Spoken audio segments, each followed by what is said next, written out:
Hello, welcome to Accountancy Insights. I'm Philippa Lamb with your monthly roundup of news for the accountancy profession. Today, as the auditing standard for group audits is revised, Price Bailey partner Catherine Hardinge will be talking us through the key changes. ICAEW Tech Policy Manager Oliver Nelson-Smith is with us too. He'll be filling us in on what to expect from the government's new AI bill. Hello, both. Hello. Hi, lovely to be here.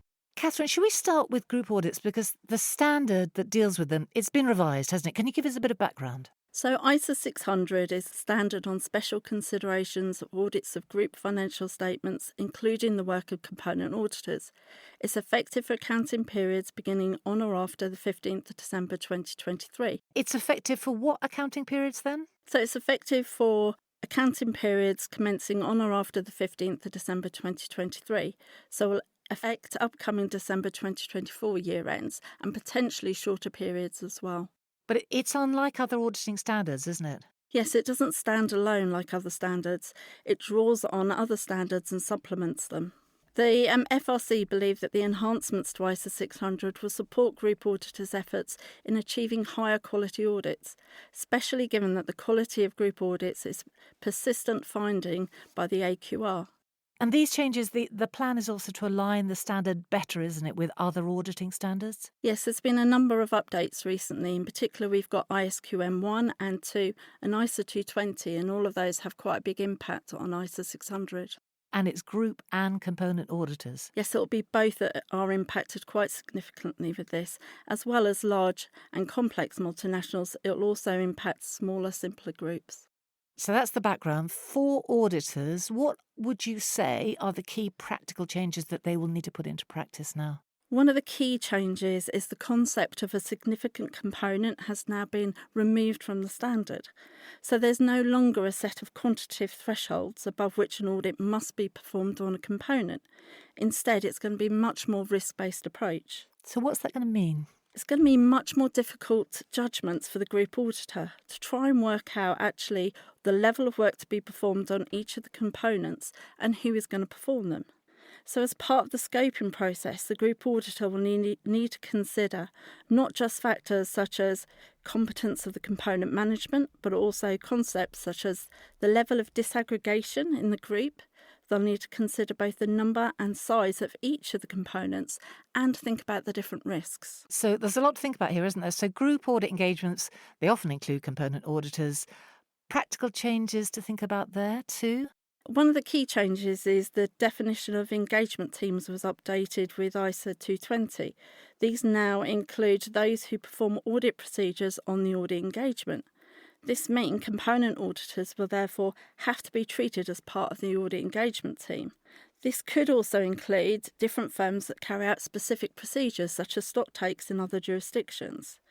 There's a number of practical challenges, including those, in particular things about attending team meetings and taking part in, for example, fraud discussions as required by ISA 240. The group engagement partner, their responsibilities are more clearly emphasised now, aren't they? Yes, they are. So they need to ensure that they are confirming the component auditors understand and comply with a number of standards, including the revised ethical standard. It's really key that the audit engagement partner is seen to be leading and directing. So this is about good communication, isn't it, between the group engagement team, the component auditor. It's obviously important. What should that ideally look like now? I mean, communication is so key in these situations. It really needs to be a very robust two-way communication between the group and the component auditors. Early communication is going to be absolutely vital to make sure that everybody understands what's going to be involved and whether there's going to be any changes to the scope of the work that's going to need to be carried out. Challenges to overcome could include issues such as sharing audit documentation. What language is the documentation going to be in? Whether it's going to be electronically available to people, whether there's travel restrictions, providing guidance on compliance with the ethical standards, because there are a number of differences between the different jurisdictions, and depending on the different requirements, you may need to provide additional guidance and support. So a lot of upfront work. A lot of upfront work. And it's going to be quite clear now that going forward, one-way group audit instructions are no longer likely to be effective in most cases. So since ISO 315, that was risk assessments, they were revised. Everyone's been thinking hard about how best to use IT, haven't they, as part of an entity's internal control environment. How does that interact with the revised ISO 600? Well, it's going to be quite complex for group auditors now because they're going to need to understand the risks posed by the use of IT across all the different components and think about the level of integration of the different IT systems across the group. The group auditor will need to consider the commonality of IT and manual internal controls and whether design and implementation can be done group-wide. Right. They must also consider if any activities are centralised, are there shared service centres, and whether this constitutes a separate component of the group that they need to consider. Thinking across the piece, what would you say is the most important point for auditors to think about before the standard is actually implemented? The real key thing is to think about things early on in the process. Think about the changes both by the group and the component auditors is really key to plan revisions to the audit approach because there will need to be changes this year. Earlier and more communication between the group and component auditors is absolutely essential.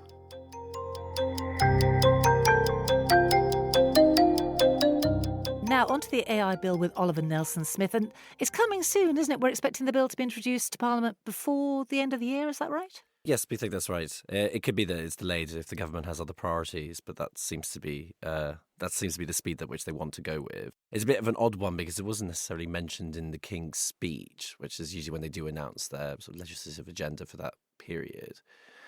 But Peter Kyle, who is the Minister for the Department of Science, Innovation and Technology, has been talking about it quite a lot, even before the most recent election. So that sounded quite promising. Mm. But this should not be confused, should it, with a separate private members bill that was introduced to Parliament last November, isn't something that is a totally different issue? No, I mean, that was dropped following the announcement of the last general election. It sought to set up a central authority to manage the way that AI would be regulated and legislated for within the UK.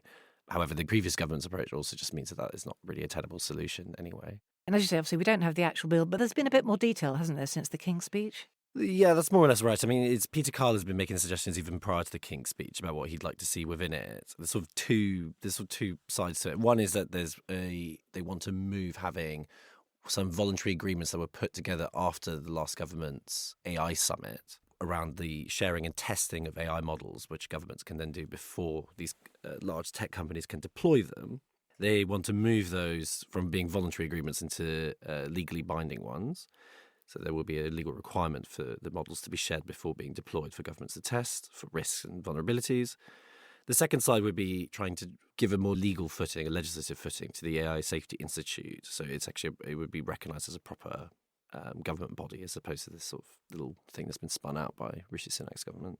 I mean, some companies have already signed voluntary agreements, haven't they? Yes, the big ones already have. Yeah, I mean, the big ones like OpenAI, Microsoft, Google, they've all signed on to those voluntary agreements. But not in all territories. To all the territories of the countries that attended the AI summit, which, I mean, it's the OECD, really. Okay.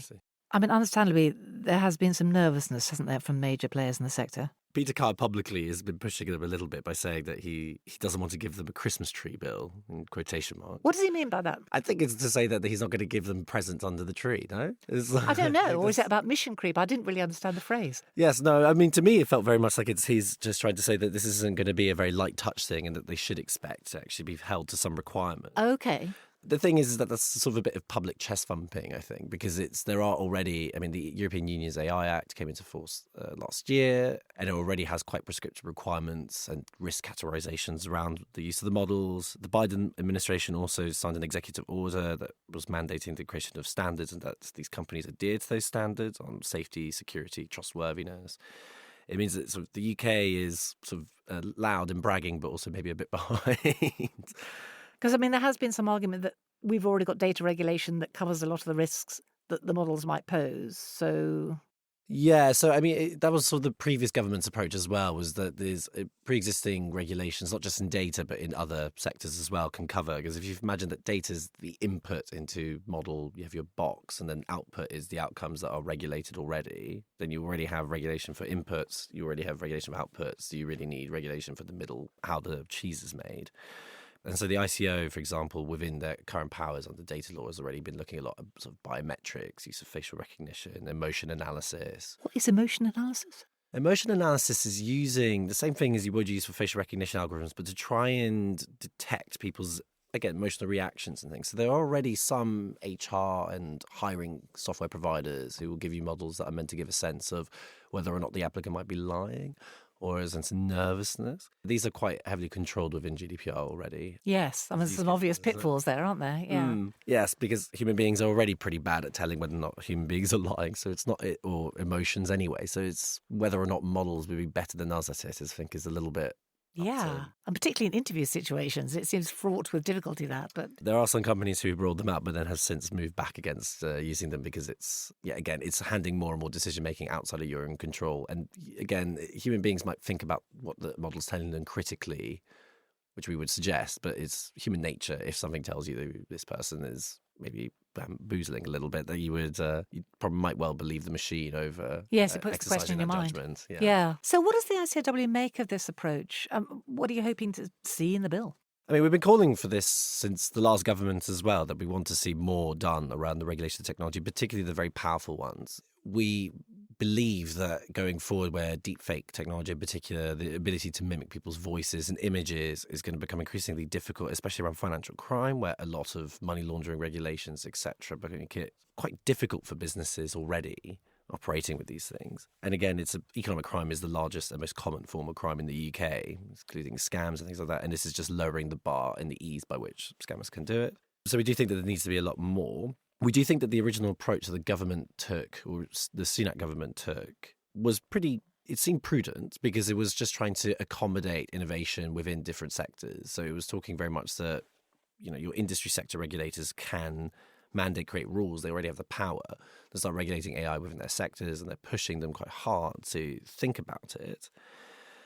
But introducing this bill is also a good idea because there are plenty of use cases for AI that fall outside the normal regulatory perimeters that you might have. So they might cross boundaries, effectively. Exactly. So, I mean, the AI models that have caused a lot of the public hype the past year around, your GPTs and your Copilot have really been the sort of general use case. They're not designed with a specific thing in mind. So if you're, for example, you could be using a Copilot to give financial advice, which is a heavily regulated, you have to be approved by the FCA in order to do it. But it's also, Microsoft itself doesn't hold any accountability for having developed that model. Because it's not designed specifically for that. Exactly, because it's not designed specifically to do that. And the sense is the UK is a bit behind? Yeah, no, again, like I said, it's compared to some of the other jurisdictions, particularly with the EU and the United States, you could argue that it is falling a little bit behind. But that being said, we would also, being behind is not necessarily the worst thing because you can learn based on what the difference between the two approaches have and what actually is good versus bad based on what you want, again, that you might want to encourage responsible innovation and use of the technology, emphasis on responsible. Equally, though, because of the global nature of these technologies, we, as the ICAEW, do want to push quite hard on the idea that there should be some, in fact, as much international alignment as we can manage. Again, just for the UK's own ability to continue trading. We do have quite a good environment and university environment, to create entrepreneurs and the development of these models, like Google's DeepMind many years ago. Yeah. And AlphaGo was developed in the UK.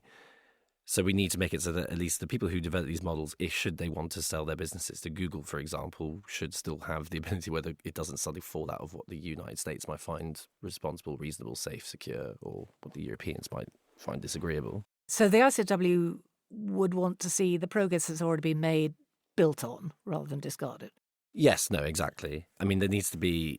we'd also like to see it better funded, I think. There was some money, I think £10 million that was put aside for upskilling regulators in AI. But we find that's pretty insufficient given that there are quite a lot of regulators in the UK who cover a lot of other responsibilities. Equally, there is supposed to be a coordinating body between regulators to manage where regulations of these technologies might overlap between different regulated sectors. But so far, it seems like it's not actually been stood up in a way that's effectively doing that. And of course, accountants are already upskilling themselves on AI. They're having to do so. Do you want to just run us through what ICAEW is already offering for them? We love a shameless plug. Well, why not? We on our website have an AI hub, an artificial intelligence hub, on the website which brings together a lot of our guidance and training that we offer, as well as the latest industry press. That's in one place on the website. There are 4 sort of free learning modules if you're particularly interested in it to help you begin building your skills in this area. So if you're an outright beginner, you can go there. If you're an outright beginner, you can go there. We're soon going to be launching one on AI ethics on World Ethics Day, which I think is mid-October, October 16th. For those of you who are members of the corporate finance faculty, that's a sort of add-on to your basic membership. There will be a guide that's being published on the use of the technology within M&A deals with quite a practical focus on use cases. When's that likely to appear? Later this year. Okay. Yeah, we're still ironing out some of the details of it, but it will be, I think later this year. And there's a wider campaign coming soon too. Yes, that's right. We're sort of trying to build further on our members' awareness and skills in AI. So we'll be producing a lot of new content across the website and social media channels. So, keep your eyes peeled and please engage with us. That's it for today. Thanks for listening. And talking of AI, later this month, Behind the Numbers, we'll be looking at how cyber criminals are embracing AI. So what steps can you take to protect yourself and your firm? Do not miss that one. Finally, another reminder that listening to these podcasts counts towards your CPD. If you listen on the ICAEW website, you can just click the Add CPD tool each time you listen. It really is that simple. Meantime, please rate, review and share this episode and subscribe to the series wherever you like to get your podcasts. Every rating helps the series to reach as many accountants as possible, and that's why we make them. So thank you in advance.